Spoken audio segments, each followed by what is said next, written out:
A Qualicorp acredita que tudo isso vai passar. Mas enquanto não passa, investimos mais de 14 milhões para ajudar o Brasil a combater a pandemia. No Rio e em São Paulo, a Qualicorp se associou a grandes empresas para entregar 345 leitos ao sistema público de saúde. Milhares de vidas estão sendo salvas. Juntos, daremos a volta por cima.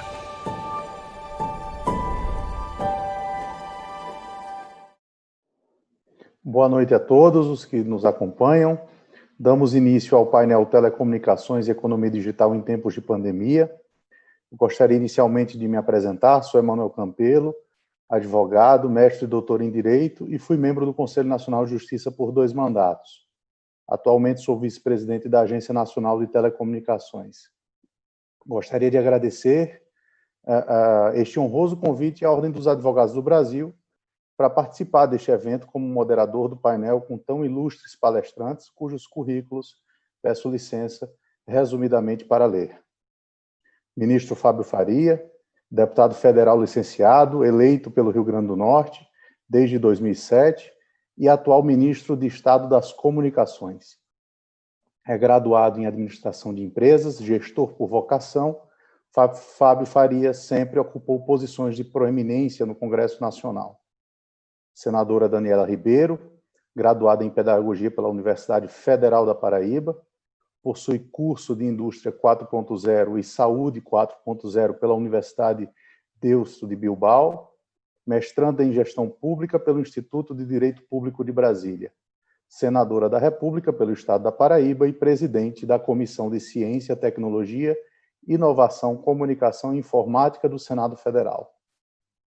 Por fim, Dr. Leonardo Euler de Moraes, presidente da Anatel, graduado e mestre em Economia e doutorando pela Universidade de Brasília, autor de publicações acadêmicas, capítulos de livros e artigos de formação de opinião sobre o setor de telecomunicações. Pois bem, senhoras e senhores, a pandemia da Covid-19 desencadeou uma série de questionamentos e debates e, até o momento, poucas certezas. Uma delas, inegável consenso, é a essencialidade das telecomunicações e das soluções oferecidas pela economia digital para a manutenção e a evolução da nossa sociedade. Embora já tivéssemos demonstrações históricas e acadêmicas que a conectividade significa crescimento e bem-estar social, a pandemia nos mostra que ela significa mais do que isso. Significa sobrevivência. Feita esta breve introdução, sem mais delongas, eu passo a palavra aos palestrantes, que terão o tempo de 15 minutos para exposição, começando pelo presidente da Anatel, Dr. Leonardo Euler de Moraes. Dr. Leonardo, por favor. Boa noite a todos e a todas. Obrigado, caro Emanuel. Rapidamente aqui, uma satisfação poder fazer parte desse debate promovido pela Ordem e compartilhar um pouco das medidas e inovações levadas a cabo pela agência.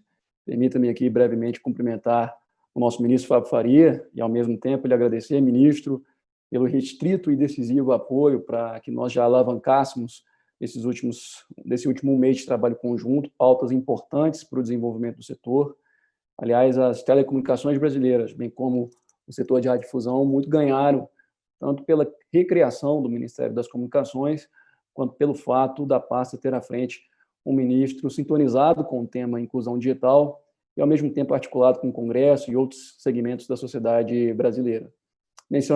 Ao mencionar, né, ao parlamento, eu também não poderia deixar de registrar a liderança da senadora Daniela Ribeiro, um verdadeiro esteio, um baluarte no que tange as questões sobre conectividade no Congresso e que tem proporcionado uma grande contribuição ao aprimoramento do ordenamento legal referente às telecomunicações, seja na condição de relatora do chamado PL 79, que foi aprovado no ano passado, contando com a sua relatoria, a principal reforma microeconômica do setor de telecomunicações desde a sua desestatização, ocorrida no final da década de 90, seja agora também na relatoria de outro projeto importante na revisão do FUST, o Fundo para a Universalização dos Serviços de Telecomunicações.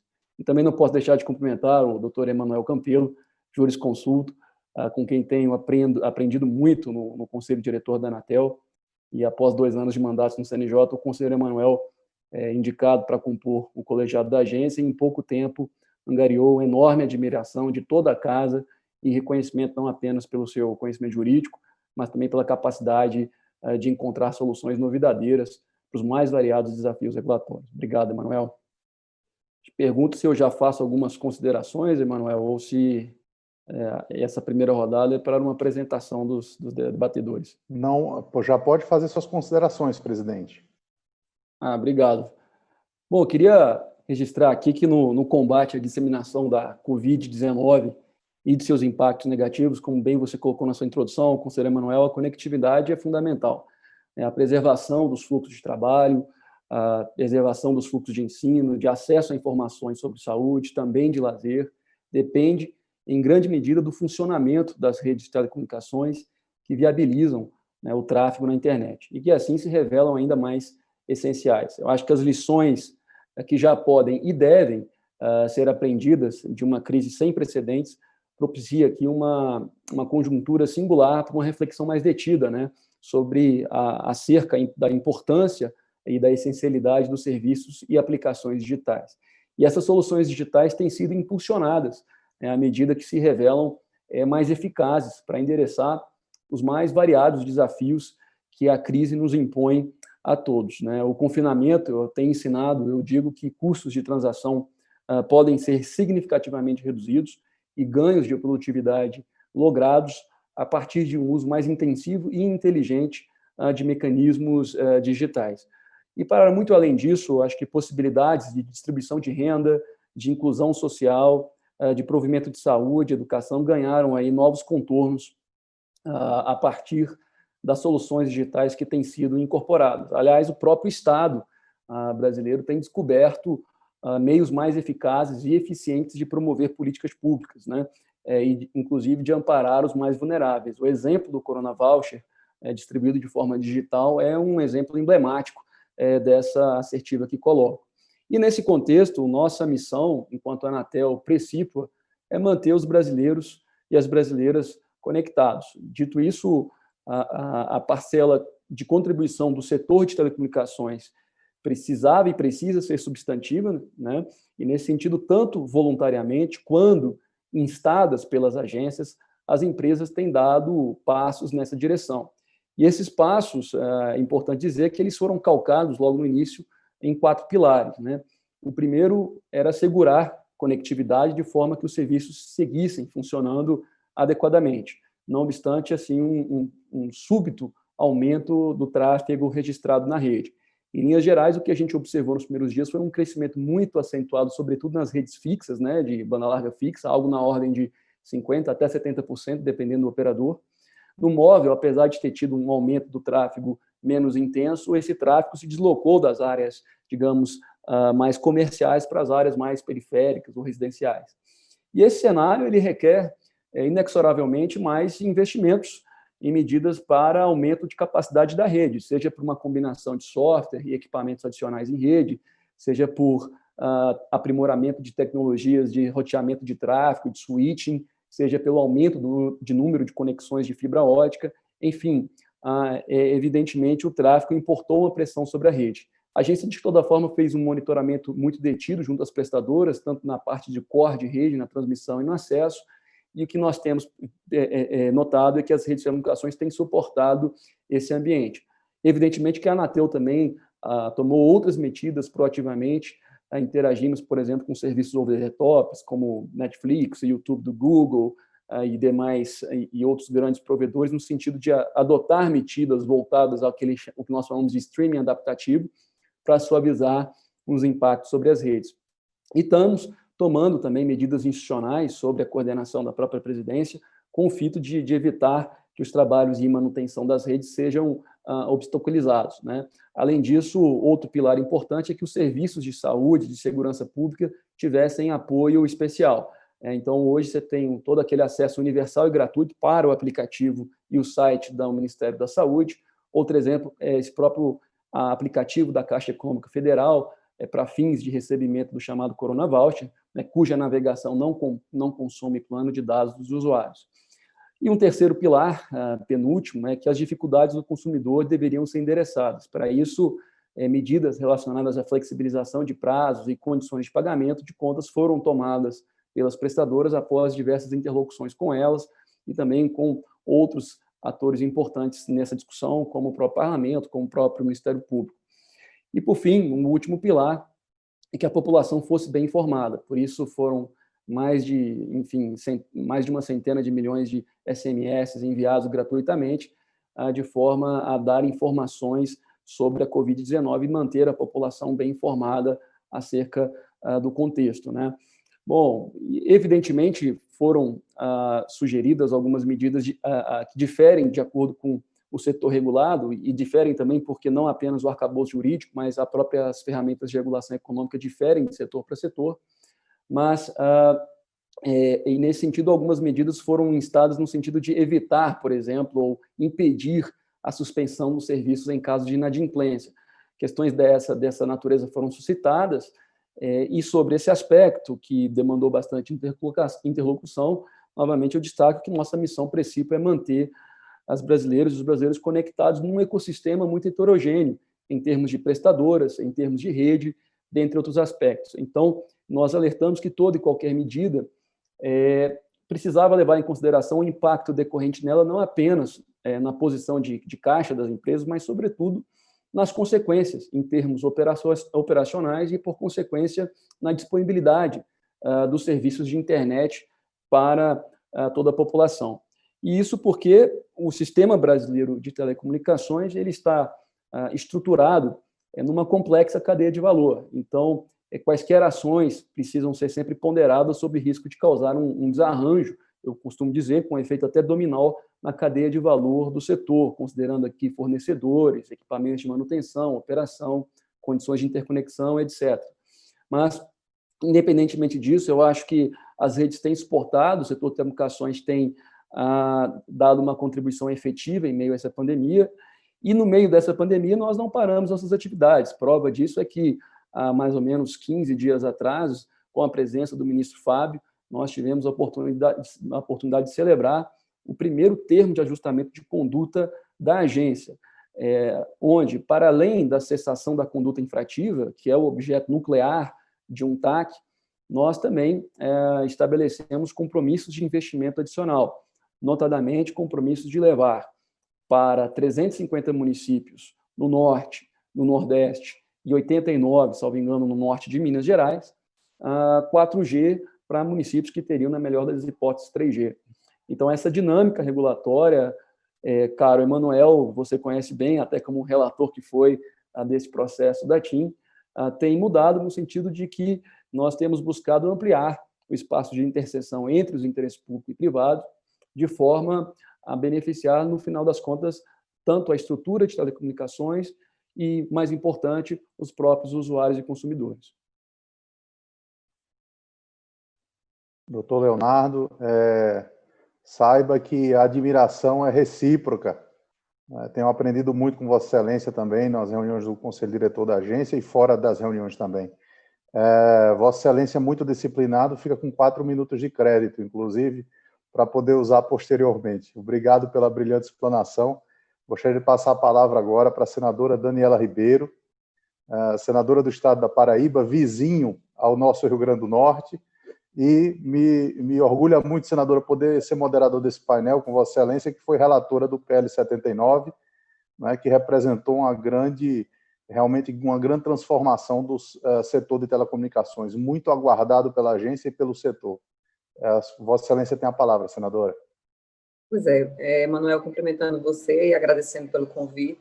Cumprimento o ministro Fábio Faria e o presidente da Anatel, Leonardo Moraes, e a todos aqueles que nos acompanham aqui nessa importante reunião. Eu diria que é um passo é um passo fundamental, né, nessa discussão, e eu diria que essas repercussões sociais da pandemia, ela remontam e fazem me lembrar a época em que eu comecei minha vida pública como vereadora, e vereadora de Campina Grande. Na realidade, fui candidata primeiro a vice-prefeita de um colega do seu pai, ministro, do Rômulo Gouveia, que faleceu, e seu pai teve, inclusive, no meu último comício de campanha, naquele instante me lembro bem, e logo após ser vereadora, e como vereadora, a gente conhece de perto a situação, tem a possibilidade de conhecer de perto a situação do cidadão.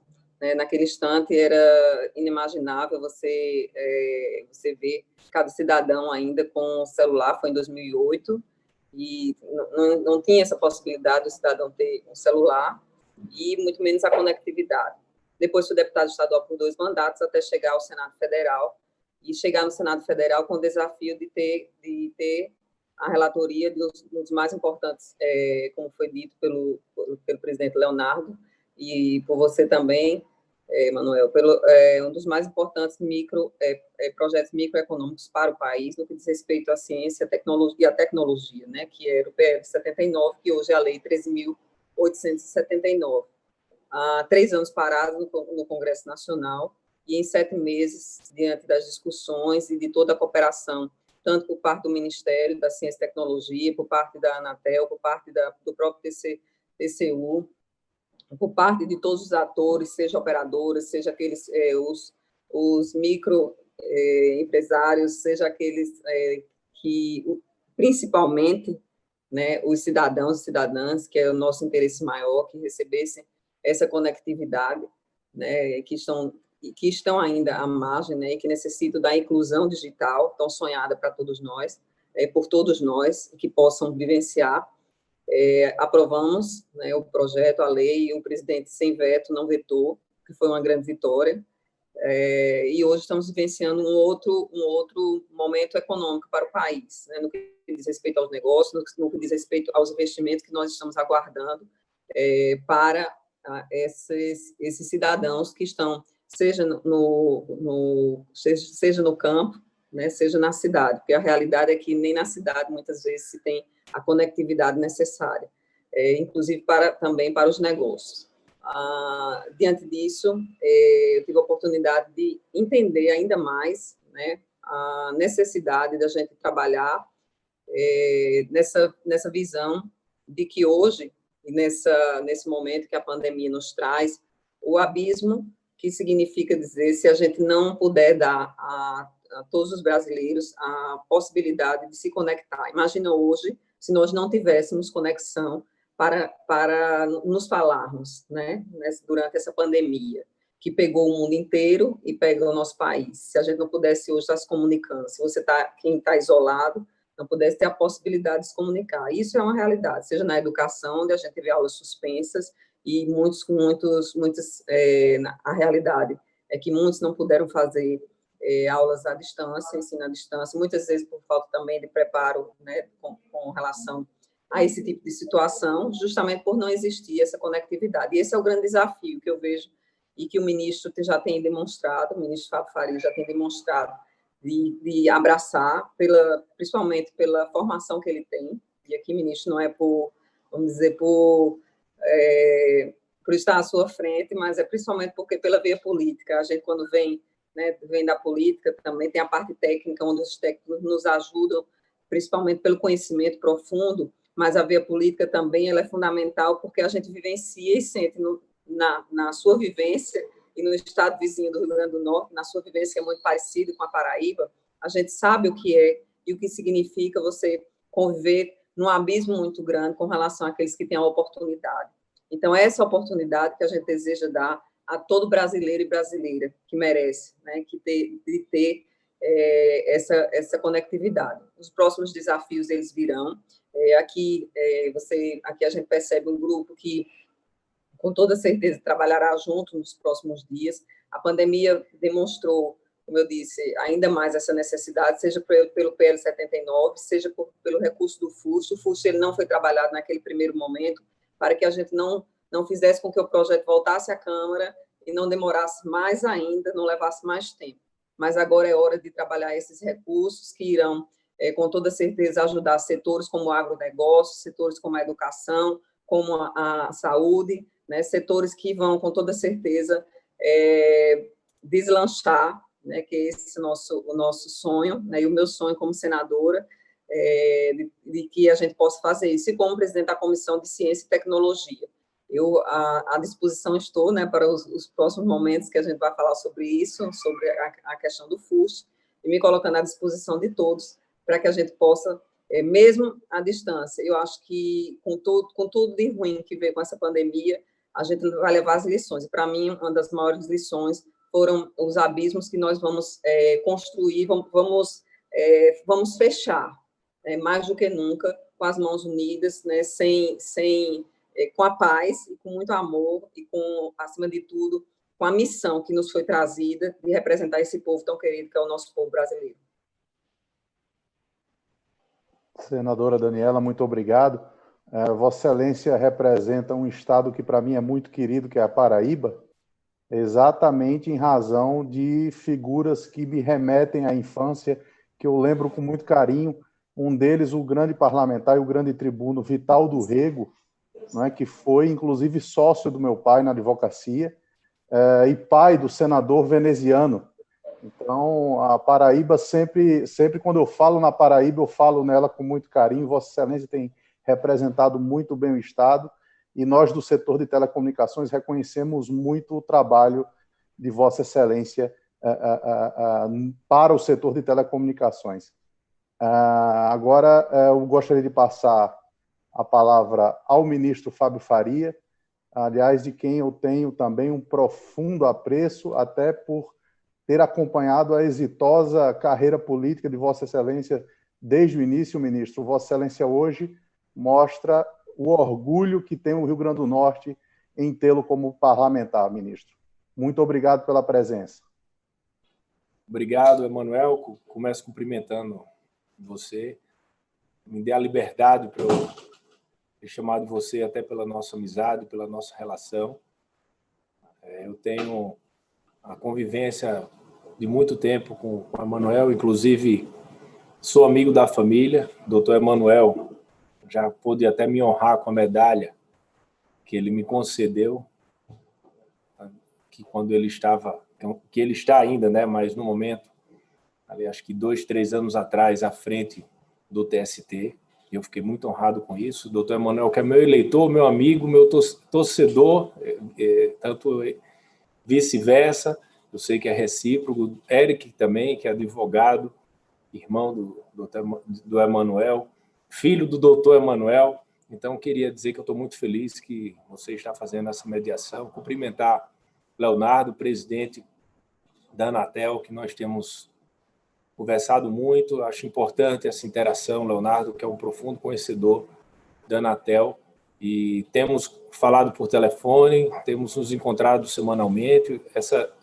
Tenho certeza que esses encontros cada vez ficarão mais intensos, porque a minha ideia é trabalhar junto com a Anatel, até porque sem a Anatel não existiria esse ministério. Vocês que formaram o meu time aqui, né? Nós estamos aqui à frente, mas por trás de nós tem um time que faz o trabalho todo com excelência, um trabalho técnico. Está aqui Vitor, que é o secretário de Telecomunicações, está aqui Arthur, que Vitor vai assumir a secretaria executiva, Arthur vai assumir a cadeira do Vitor. Então, todos os que estão compondo o meu time, tem o Maximiliano também, que é de radiodifusão, que vem da Anatel. Então, eu agradeço esse trabalho que a Anatel faz de preparar tão bem, né, esses profissionais para que possam servir ao país.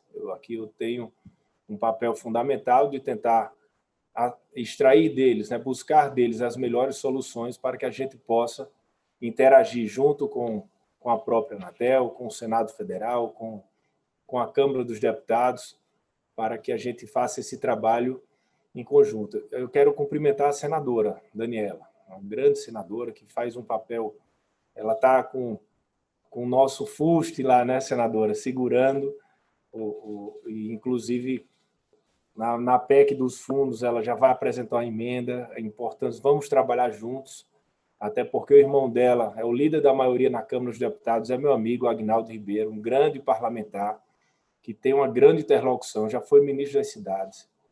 E eu já falei com o Agnaldo, ele, olha, minha irmã, se você acha que eu sou bom, é porque você não conhece minha irmã direito. Ela é avião, trabalha muito, então, assim, hoje eu fiz um Zoom com ela, conversamos bastante sobre os projetos que estão em andamento no Senado e na Câmara, para que a gente possa trabalhar unidos, né?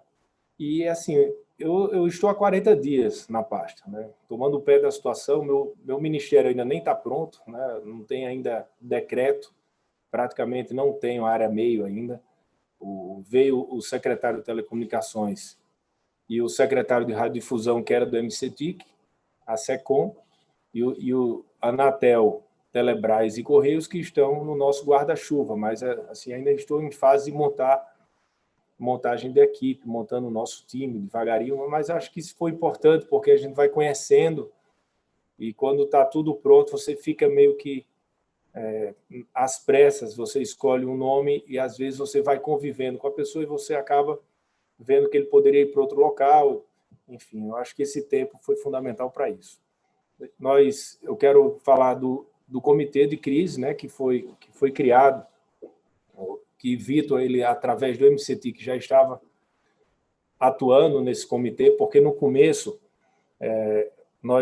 aqui o Leonardo falou muito bem, né, praticamente todos os serviços presenciais eles migraram para o digital, e o medo, né, Leonardo, de que as redes não suportassem, eu nem estava no Ministério nesse momento, mas eu tenho certeza que isso foi um receio muito grande da Anatel em relação às operadoras, porque praticamente a senadora Daniela falou muito bem, o ensino à distância foi para a internet. A relação com os pais e avós praticamente são virtuais.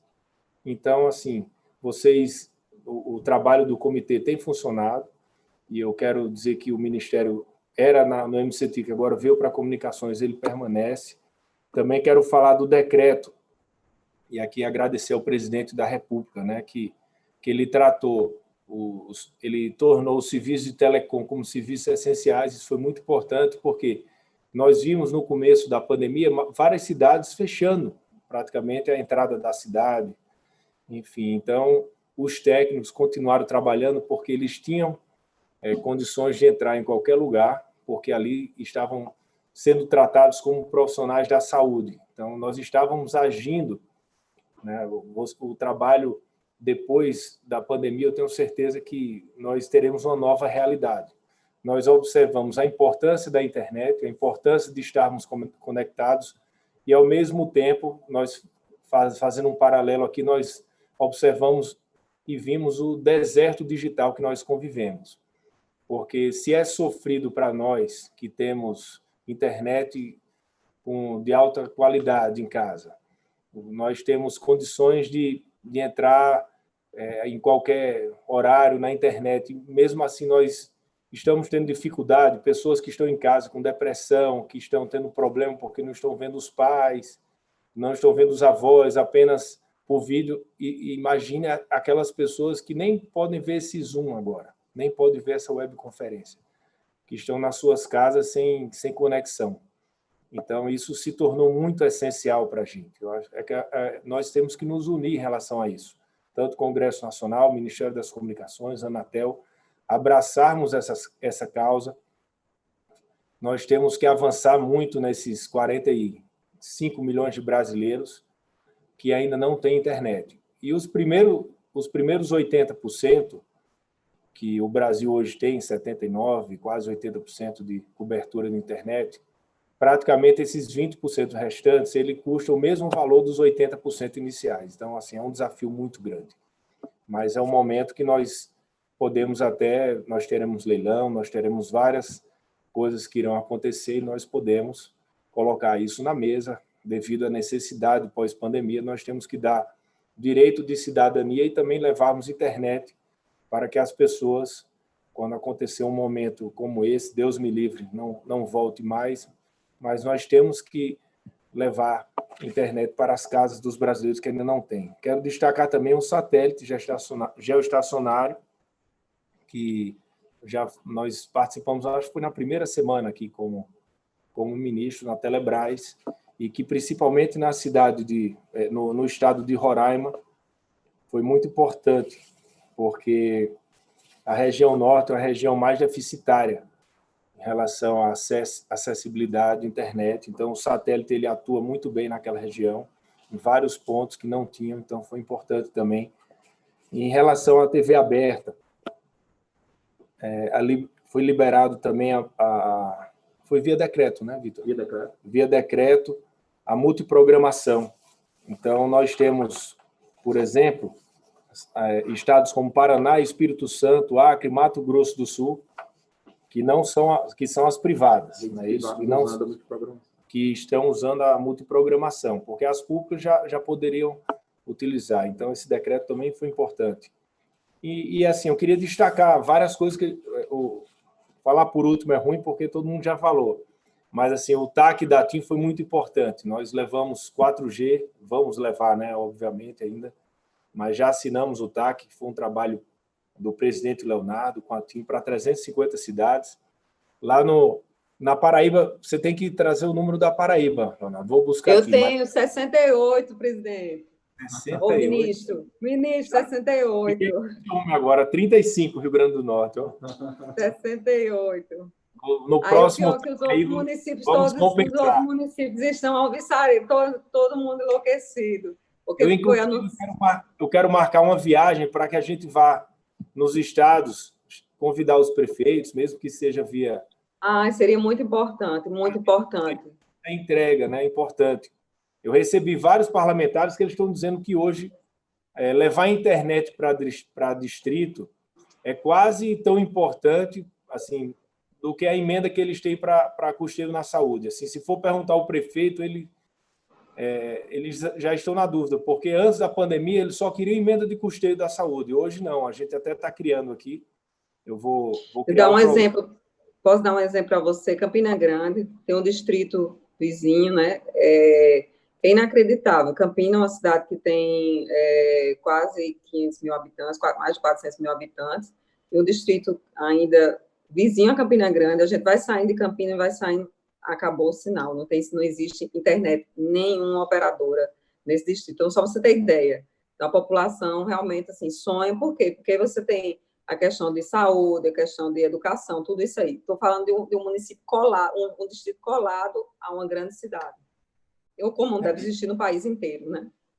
Isso a gente vai ter a oportunidade, né, Leonardo, no leilão, fazer um leilão não arrecadatório, uma parte, para que a gente possa trazer de volta para o setor, né? Porque quando você faz um leilão somente arrecadatório, muitas vezes esse recurso entra para o governo e ele serve ali, vai como é o FUST, como é o FISTEL, vai para o superávit primário e o setor fica sem nada. Então, é importante que a gente consiga, através da política, que é importante isso aí, vou precisar da senadora, convencer a área econômica, porque quando eles contam com recursos já para um fim específico, você tirar, parece que vocês estão tirando um pedaço do braço deles. Mas, assim, não podemos abrir mão. É um setor que está crescendo, um setor que veio muito forte agora, durante a pandemia, então nós precisaremos estar juntos, conversando, mostrando que o setor não pode ficar sem, né, essa entrega que esse leilão vai ter que entregar. A gente pode ter a cobertura de mais de 1.000 distritos, né, e aglomerados rurais, que são localidades acima de 600 habitantes, cobertura de milhares de quilômetros, rodovias federais, a importância que nós temos que cobrir as rodovias federais em relação à segurança, até também que ajuda também a cobertura de várias cidades vizinhas, né, distritos que ficam perto das rodovias federais.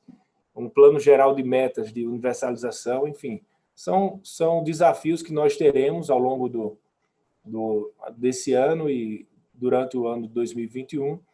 Eu me coloco à disposição de vocês aí em relação ao debate. Deixo a palavra aí com o nosso mediador e agradecer a oportunidade nesse convite de estar integrando esse Zoom de hoje.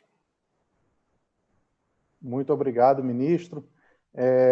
Aliás, essa é uma oportunidade ímpar, né? Porque nós temos aqui no mesmo painel o regulador, representado pela figura máxima do presidente Leonardo Euler, né? O formulador da política pública, representado aqui pelo ministro Fábio Faria, e também a senadora Daniela, que reconhecidamente é uma senadora que legisla em prol do setor e em prol do desenvolvimento do setor de telecomunicações e presidente da Comissão de Ciência e Tecnologia do Senado. Então, nós temos aqui tanto o regulador, quanto o formador da política pública, quanto o legislador. Então, realmente é uma oportunidade de nós termos um debate ainda mais rico em razão dessa peculiaridade. E aí, ministro Fábio, eu não poderia deixar de aproveitar para também fazer aqui algumas provocações e darmos continuidade ao debate.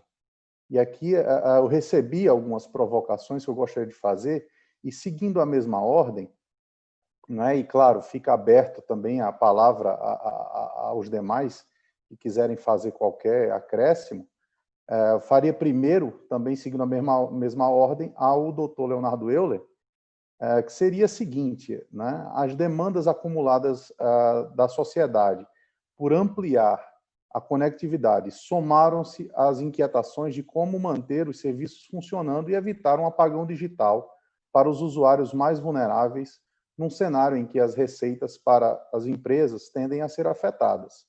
Nesse sentido, como deve o regulador arbitrar esses pleitos opostos? Os caminhos tradicionais de comando e controle são céleres e efetivos? O que tem guiado a atuação da Anatel? Doutor Leonardo. Obrigado, Emanuel. Eu diria que o Estado regulador ele ainda é muito incipiente na própria realidade brasileira. O Estado regulador, na forma como a gente conhece, muito embora algumas instituições sejam mais longínquas, como o Banco Central, que é uma figura regulatória, mas o Estado regulador é do final da década de 90, quando ocorreu o processo de muitas desestatizações. E o que vinha orientando até esse momento, muito grande, de uma maneira muito intensa, a atuação regulatória é aquilo que se colocou na sua pergunta, uma regulação baseada em comando e controle. O que seria isso, né? Muitas vezes a gente vê uma empresa que tem indícios de descumprimento de algum regulamento, seja de algum requisito de qualidade, por exemplo, e aí o que se fez nesses 22 anos de história, muitas vezes, foi confinar a atividade regulatória a meramente abrir um processo administrativo sancionatório, obviamente com ampla defesa, contraditória, etc. E à medida que esse processo sancionatório transitava em julgado no âmbito administrativo, a empresa geralmente ia para o judiciário e ficava muito tempo lá, ministro, 10 anos discutindo essa questão sem que houvesse uma resposta efetiva para as demandas. Então, a Anatel tem buscado uma série de outras alternativas de forma a mudar essa diretriz regulatória. Além do TAC, esse que o ministro citou também, e a senadora, que foi o primeiro da história da agência, nós também temos importado outras medidas bastante novidadeiras, como, por exemplo, em vez de uma sanção de multa pecuniária, nós temos passado a utilizar também, pela primeira vez nesse ano, né, sanções de obrigação de fazer, que é também uma sanção prevista na própria Lei de Processo Administrativo, a LPA, e com isso nós começamos a olhar para aquelas áreas menos dotadas de infraestrutura, que naturalmente são áreas menos favorecidas em termos econômicos, né? Agora, todas essas iniciativas, e o ministro citou uma outra muito importante, que é justamente o próximo leilão de direito de uso de radiofrequência, que ficou popularmente conhecido como o leilão 5G, e que é um leilão muito desafiador para ser realizado, e nós trabalhamos com muito afinco para assim fazê-lo.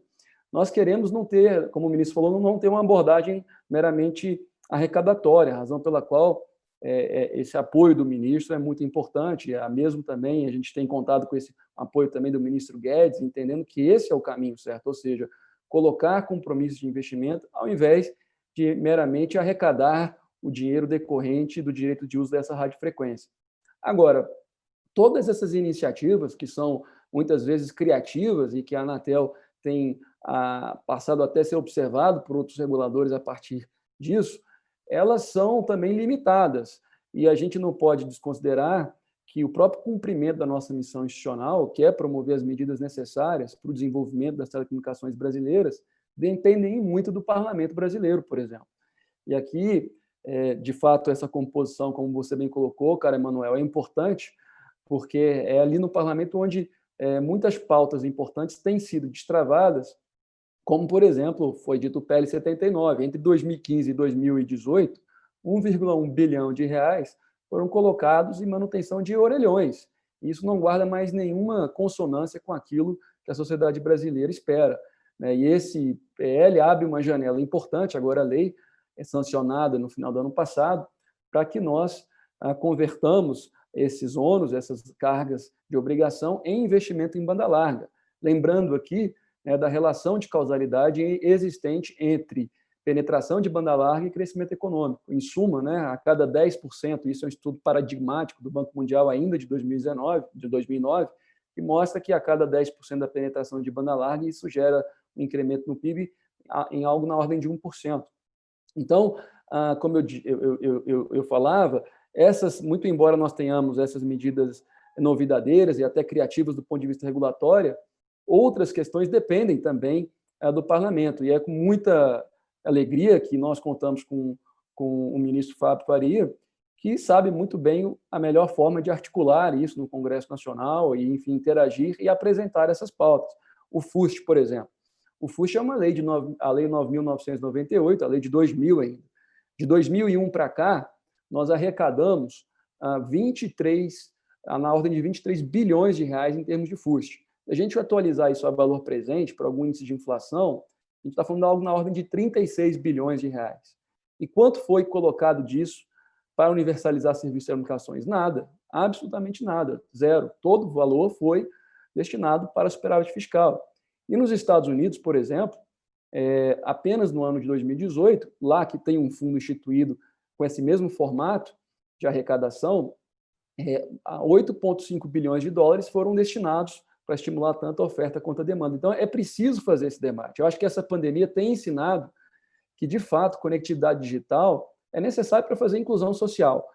E eu acho que agora, nós temos, com essa lição da crise, com o parlamento, com muitos parlamentares, como a senadora Daniela aqui, erguendo essa bandeira, e com o ministro apto a fazer essa articulação e com total disposição para isso, nós temos assim uma conjuntura singular para destravar pautas ao desenvolvimento do setor de telecomunicações, porque, como eu disse, a nossa missão não se cumpre sozinha. Então, eu tenho bastante convicção que nós vamos avançar em várias pautas importantes para o aprimoramento da infraestrutura de telecomunicações no Brasil. Obrigado, presidente Leonardo. Vossa Excelência tocou num ponto muito importante, que é exatamente essa capacidade e essa visão sistêmica que tem o ministro Fábio Faria, até pela sua carreira política, dessas relações entre poderes, que vai, sem dúvida nenhuma, auxiliar muito na boa tramitação dessas pautas que são fundamentais para o setor. E já lhe passo a palavra, ministro Fábio, com a seguinte provocação. O Ministério tem envidado esforços para a modernização e atualização das políticas públicas por meio de medidas tais como as metas 4G do PG 1004, a portaria do 5G, a portaria número 418 de 31 de janeiro de 2020, a revisão do PGO e o fomento à conexão de escolas com banda larga. Em que medida esses projetos podem auxiliar no enfrentamento da pandemia e na crescente demanda pelos serviços? Existe a expectativa de o 5G ou novas tecnologias e serviços auxiliarem nesse enfrentamento?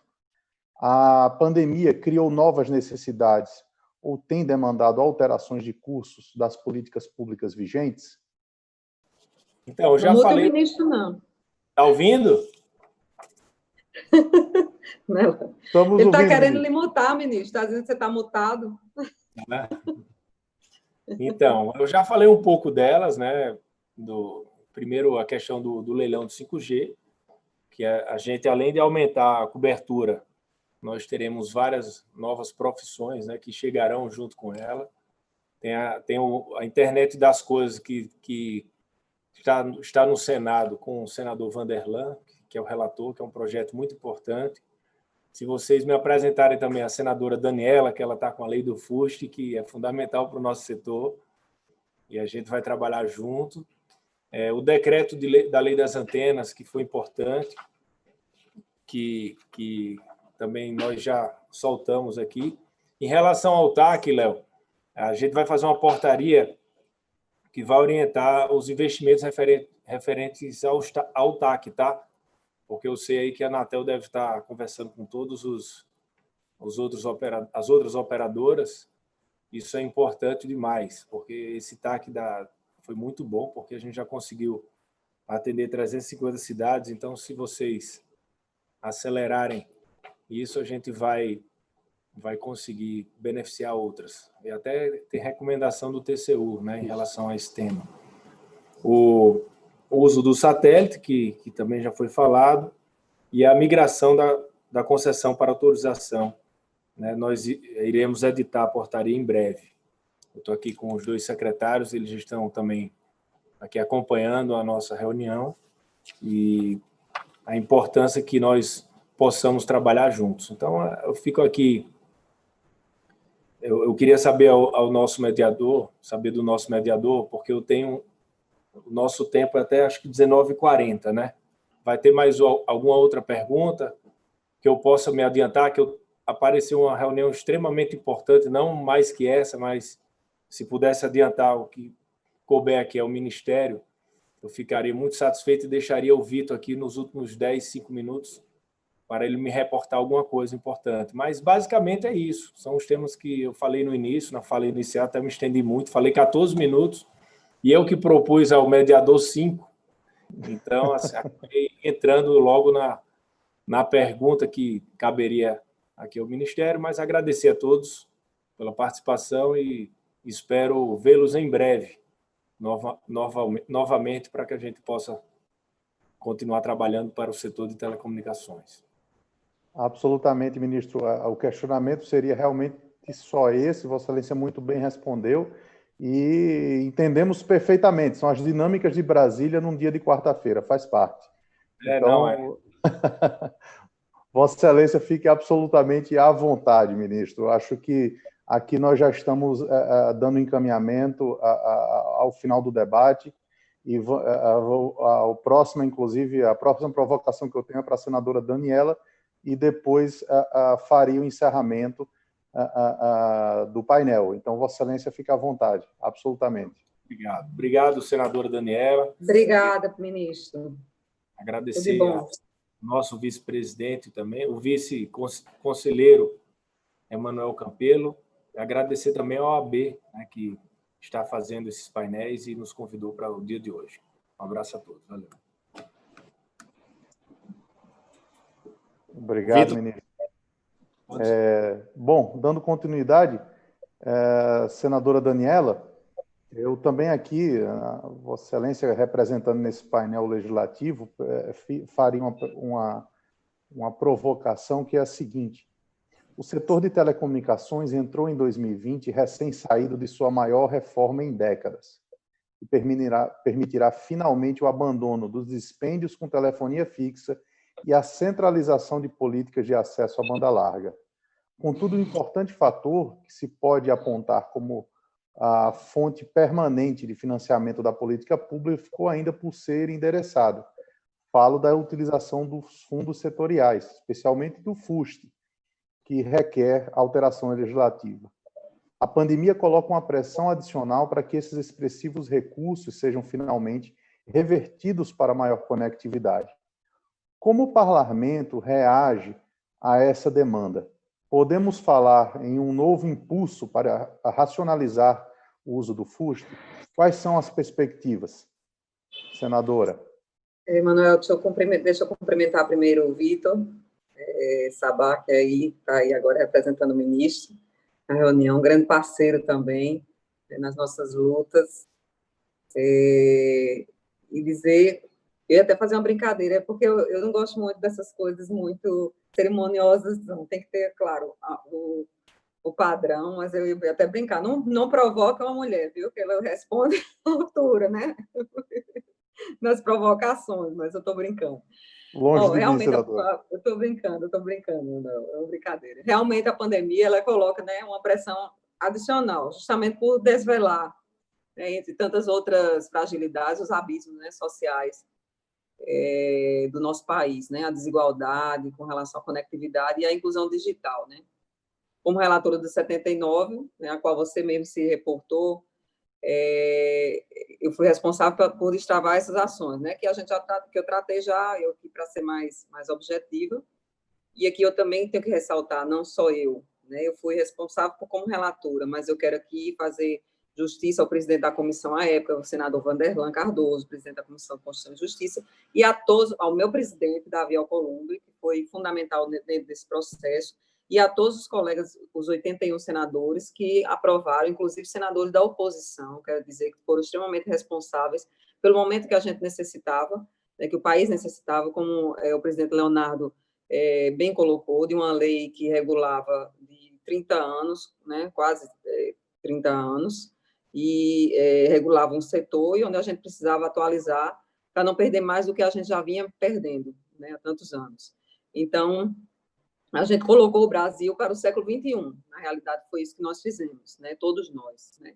Então, certamente, a gente pode falar num novo impulso, que vai ser não só para o FUST, mas para o que concerne a tecnologia como um todo. Né? O Congresso, assim como todos os brasileiros, está acompanhando a relevância, isso eu falei antes, a relevância que é a tecnologia, que foi descortinada nessa pandemia. Como eu falei do abismo que foi mostrado, descortinado, então, todos nós estamos acompanhando, né? O Brasil como um todo e o Congresso especificamente, que é acostumado a acompanhar a gente sabe que as leis ela tem muitas vezes uma certa dificuldade, ela tem uma demora maior a respostas que são vindas com a sociedade, né? Natural, porque isso vem à sociedade e a gente responde aos anseios da sociedade. Então é assim que funciona. Mas a gente tem a necessidade de acelerar, né, no que diz respeito a esses anseios, e principalmente aquilo que vem facilitar a vida dos cidadãos.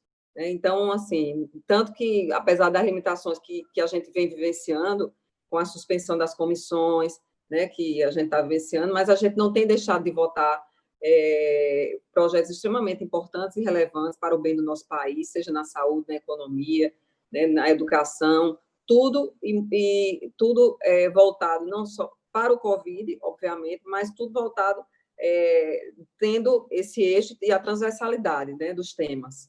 E tanto é que a gente está aqui tratando desse tema, não deixando de tratar, por exemplo, a gente já teve reuniões, e aqui está Vitor, a respeito do FUST, a respeito de tudo isso que vai ajudar nesse momento que a gente está vivenciando. Então, eu devo dizer que eu tenho toda certeza que a gente priorizando essas questões.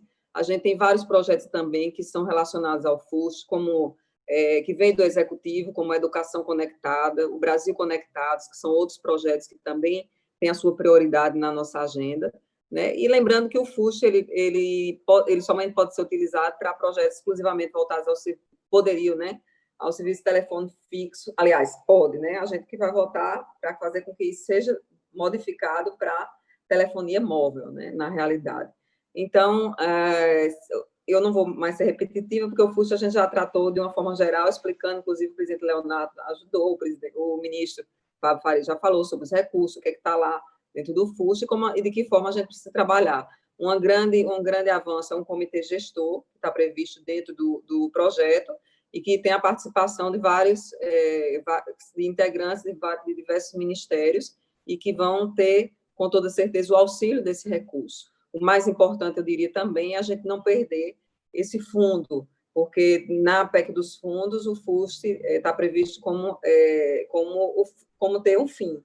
E essa emenda, da qual tratei hoje numa conversa e numa reunião que tive com o ministro Fábio Faria foi de pedir um pedido de ajuda para que a gente possa trabalhar junto, tanto ao presidente como ao Congresso, para que a gente não perca o FUST. Nessa minha emenda eu já coloquei, uma emenda que ela faz com que o FUST ele possa permanecer como um fundo imprescindível, haja visto tudo aquilo que a gente vem passando. Eu acho que está mais do que provada a necessidade de recursos para investimento na tecnologia, né, na área de tecnologia e comunicação. Então, nosso trabalho eu venho fazendo, que eu quero dizer, com a ajuda de pessoas competentíssimas como vocês, que têm também, né, dado uma força muito grande, né, com a nossa assessoria tanto no gabinete como na Comissão de Ciência e Tecnologia, e eu gosto muito de ouvir e aprender, a gente tem feito isso, né, e me colocar na disposição de estar sempre buscando o melhor para o nosso país e para o nosso povo, que é essa nossa obrigação.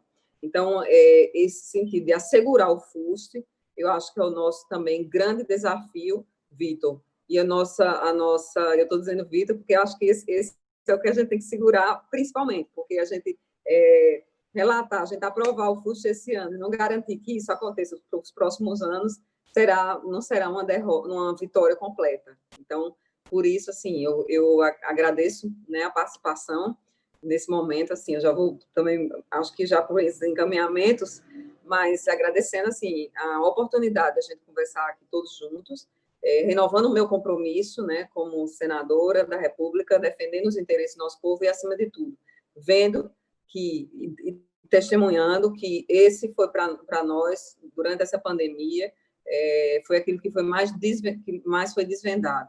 É o nosso abismo da conectividade e do quanto a gente, mesmo trabalhando tanto, mesmo vendo esforço por parte de tantas pessoas comprometidas, como vocês que aqui estão, e tantos outros que não estão aqui nesse momento, a gente ainda precisa caminhar bastante. Então, que possamos caminhar e correr rápido.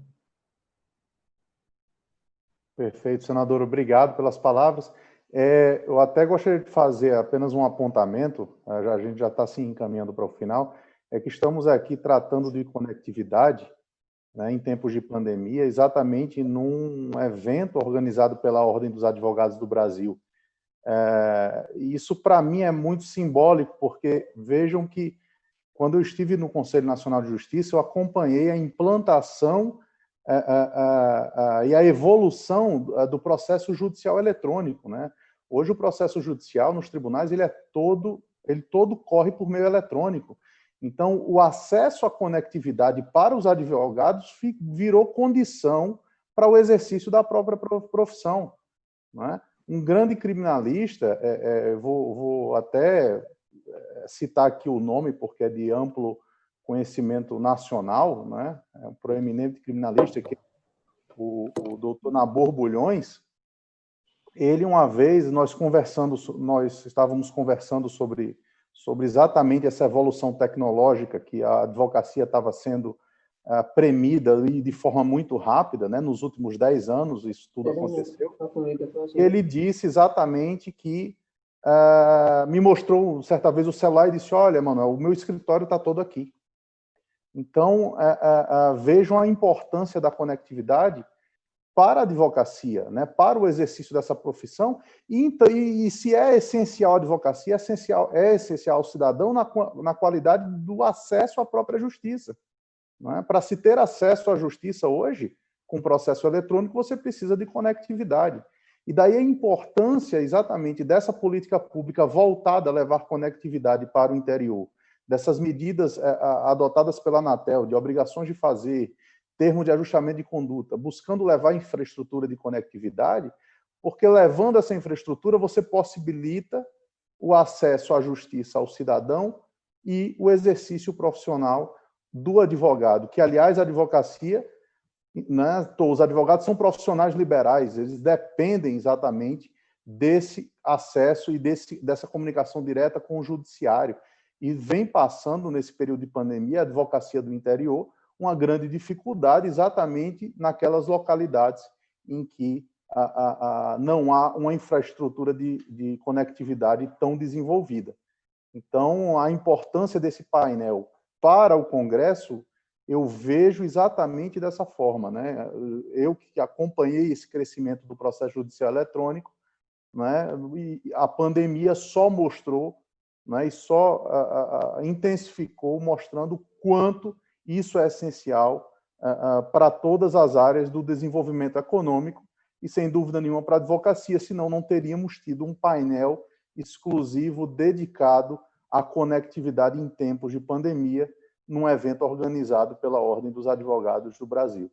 Então, realmente, isso mostra o quanto essa conjugação de esforços, que a senhora muito bem mencionou, senadora, é importante para que nós cheguemos exatamente ao objetivo que temos, que é trabalhar ao máximo para que o Brasil fique ainda mais conectado. Então, senhoras e senhores, gostaria de agradecer aos palestrantes a disponibilidade e as valiosas contribuições aqui apresentadas e declaro encerrado o painel e informo aos que nos assistem que o próximo painel já deverá ser iniciado prontamente. Muito obrigado aos palestrantes, senadora Daniela, presidente Leonardo Euler, doutor Vitor aqui representando o ministro Fábio Faria. Obrigado. Grande abraço. Boa noite. Boa noite.